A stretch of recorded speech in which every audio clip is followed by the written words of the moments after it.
आज का जो हमारा टॉपिक है वो है difference between mass and wait.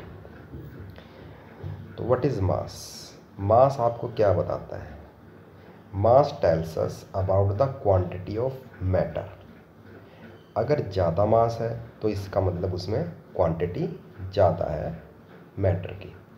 अगर मास कम है तो उसमें क्वांटिटी कम है मैटर की। जैसे आपके पास एक क्रिकेट बॉल है और एक प्लास्टिक की बॉल है बच्चों की। तो जो आपकी ये क्रिकेट बॉल है इसमें क्वांटिटी ऑफ मैटर ज़्यादा है, पदार्थ की मात्रा ज़्यादा है, तो इसका मास भी ज़्यादा होगा। जो प्लास्टिक की बॉल है उसमें क्वांटिटी ऑफ मैटर वो कम है, तो इसका मास कम होगा। अब बात आती है कि हम मास को मापते कैसे, how we measure mass. Lab में हमारे पास एनालिटिकल बैलेंस और इलेक्ट्रिक बैलेंस, ये दो बैलेंस है जिससे हम मास कैलकुलेट करते हैं और वो जनरली ग्राम में करते हैं। तो इसमें हम क्या करते हैं, हम किसी अननोन मास को मेज़र करते हैं by comparing it with a known mass. जैसे आप मान लो बाज़ार जाते हो सब्जी लेने, आप 1 किलोग्राम कहते हो उसको, चावल दे दे या दाल दे दे, तो उसके पास इस तरह का तराजू होता है। ये दोनों जो इसके पैन्स हैं ये बैलेंस्ड हैं, इन पर इक्वल ग्रेविटेशनल फोर्स लग रहा है।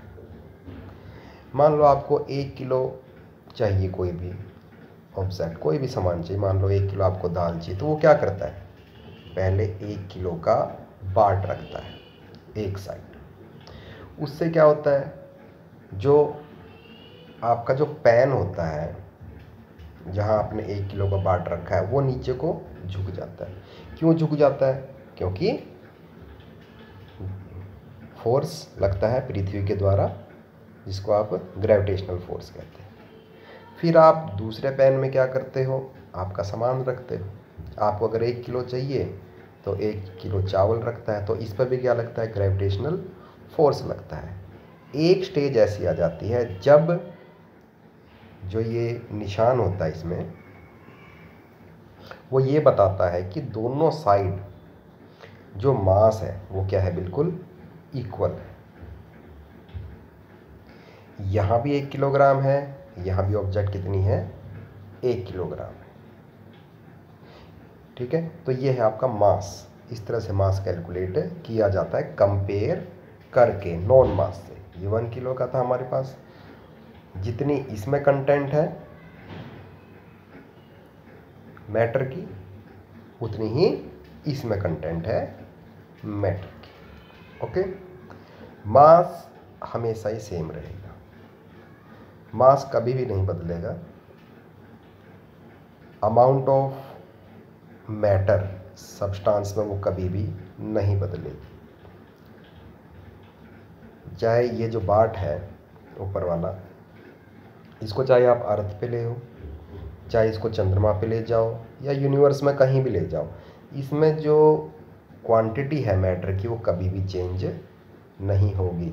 मान लो इसमें 1000 पार्टिकल्स प्रेजेंट हैं किसी भी सब्सटेंस के, तो यहाँ भी 1000 होंगे, चंद्रमा में भी 1000 होंगे, वो हर जगह कैसे होंगे, बिल्कुल 1000 ही होंगे। तो मास इज़ ऑलवेज कांस्टेंट, मास में कभी भी कोई चेंज नहीं आएगा। इसकी जो यूनिट है वो है आपकी किलोग्राम। ये था मास के बारे में।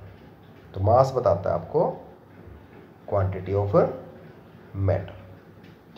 अब बात आती है वेट की। वेट एक तरह से फोर्स है, जिस फोर्स से किसी भी ऑब्जेक्ट को अर्थ अपनी ओर अट्रैक्ट करती है उसे बोलेंगे हम वेट। जैसे यहाँ पर देखिए मेरे पास एक ये ब्लॉक है, मान लीजिए इसका मास कितना है, m। ओके, और अर्थ इसको अपनी ओर खींचती है बाई ए ग्रेविटेशनल फोर्स जी। तो इसका जो वेट होगा वो इस पे डिपेंड करेगा कि पृथ्वी इसको कैसे अपनी ओर खींच रही है, किस फोर्स से। ओके, तो वेट को हम लिखेंगे weight is equal to amount of substance mass into gravitational force on this substance. It depends upon जो आपकी फोर्स की होती है, क्योंकि ये एक तरह से फोर्स ही है, ठीक है।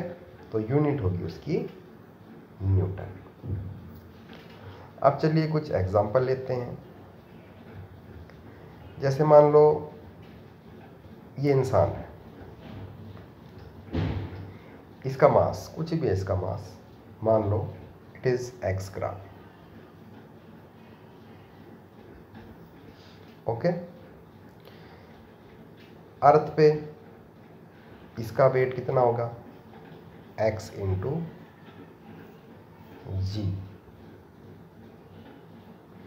जी इज ग्रेविटेशनल फोर्स, जो कि हम पूरे अर्थ पे लगभग 9.8 मान के चलते हैं। लेकिन अगर यही इंसान मून पे चले जाए, वहाँ पर देखो ग्रेविटेशनल फोर्स कैसा है, बहुत कम है, लगभग 6 गुना कम है एज कंपेयर टू अर्थ। अगर मून पे इसी मैन का मैं वेट कैलकुलेट करूं तो कितना होगा x इंटू जी बाई 6 कम होगा।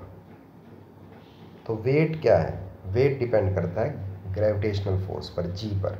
जी कम है तो वेट भी कम हो जाएगा, जी ज़्यादा है तो वेट भी ज़्यादा हो जाएगा। क्या वेट 0 भी हो सकता है?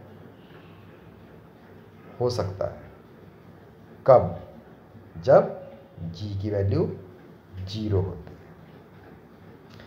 When g is equal to 0 then weight m into g, g की वैल्यू 0 पुट करो तो वेट भी कितना आएगा, 0 ही आएगा। ये कब होता है?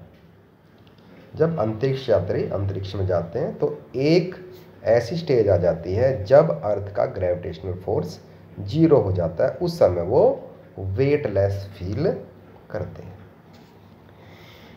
क्या हम वेट को किसी मशीन से कैलकुलेट भी कर सकते हैं? मुझे लगता है अगर कैलकुलेट करना है